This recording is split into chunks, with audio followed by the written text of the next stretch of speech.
Selamat datang di kanal YouTube saya, Geophysics for Everyone, Geofisika untuk semua orang. Semoga Anda menikmati tayangan ini. Terima kasih. Assalamualaikum warahmatullahi wabarakatuh. Selamat jumpa kembali pada kanal YouTube saya, Geophysics for Everyone, Geofisika untuk semua orang. Kali ini saya akan membahas mengenai pencarian literatur atau literatur search yang merupakan bagian dari mata kuliah Komunikasi Geofisika ITB. Literatur sangat penting sebagai sumber informasi dalam kegiatan-kegiatan kita, baik untuk kegiatan-kegiatan riset maupun kegiatan-kegiatan lainnya. Nah, bagaimana caranya untuk mengetahui mana literatur yang penting atau literatur yang tidak penting? Literatur tidak semua berada pada level yang setara. Ada beberapa hal yang perlu dipertimbangkan, misalnya isu tentang reliability, karena mungkin tidak semua yang kita baca itu reliable atau terpercaya. Berikutnya juga ada isu mengenai accessibility. Tidak semua literatur bisa diperoleh dengan mudah, beberapa memerlukan cara-cara khusus. Nah, literatur juga bersifat field specific. Artinya apa?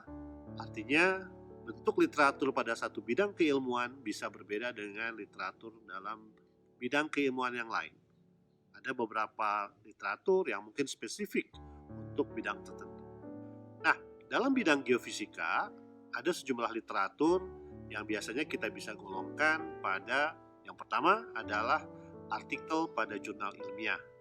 Kemudian yang kedua adalah buku, baik itu berupa textbook atau monograf atau bentuk-bentuk lain. Kemudian juga kita biasa menggunakan bentuk laporan sebagai bagian dari literatur. Kemudian untuk geofisika, salah satu literatur yang sangat penting adalah peta. Kemudian juga bentuk literatur yang lain yang penting bagi kita adalah manual. Biasanya manual yang diperlukan adalah manual untuk peralatan, manual untuk perangkat lunak atau software, atau mungkin juga bentuk manual-manual yang lain. Bentuk yang lain dari literatur adalah apa yang kita sebut sebagai atlas. Nah, ini atlas ini bukan peta. Atlas ini misalkan sekarang ada sebuah deskripsi atau sebuah gambar mengenai bentuk mineral tertentu, itu kita sebut sebagai atlas. Ya. Jadi atlas itu adalah kumpulan gambar. Atlas ini juga biasa digunakan oleh teman-teman dalam bidang kedokteran. Mereka punya, katakanlah ada kumpulan dari bentuk-bentuk jaringan yang rusak, jaringan yang sehat, dan lain-lain. Kita di geofisika juga menggunakan atlas. Atlas dimaksud adalah tadi, bagaimana misalkan bentuk dari sebuah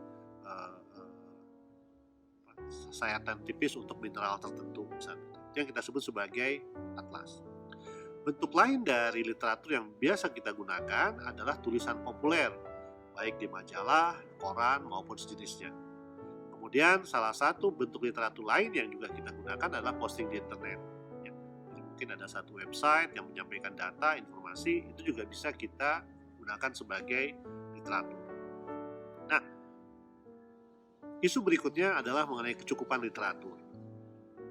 Literatur bisa sangat kurang untuk topik tertentu.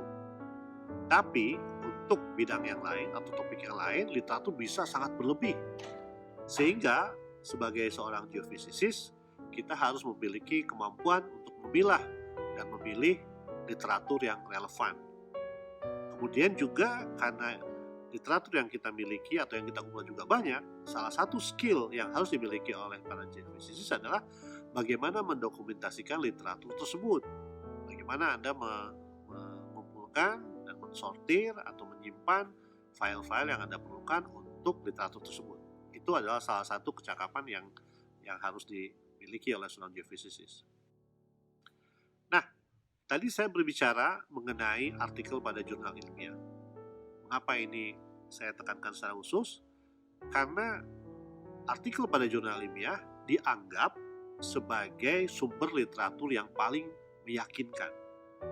Jadi dibanding dengan literatur yang lain, artikel pada jurnal ilmiah itu dianggap sebagai sumber informasi yang paling meyakinkan.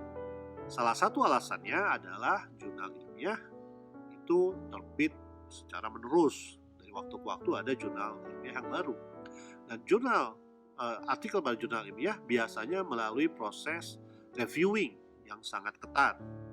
Sehingga informasi yang disampaikan seyogyanya sudah dicek, divalidasi, diklarifikasi oleh para pakar yang berwenang dalam bidang tersebut. Meskipun demikian, kita harus berhati-hati bahwa tidak semua jurnal itu sama. Ya, ada berbagai jenis jurnal. Jadi ada sistem-sistem kualifikasi yang nanti akan kita bicarakan pada modul-modul berikutnya.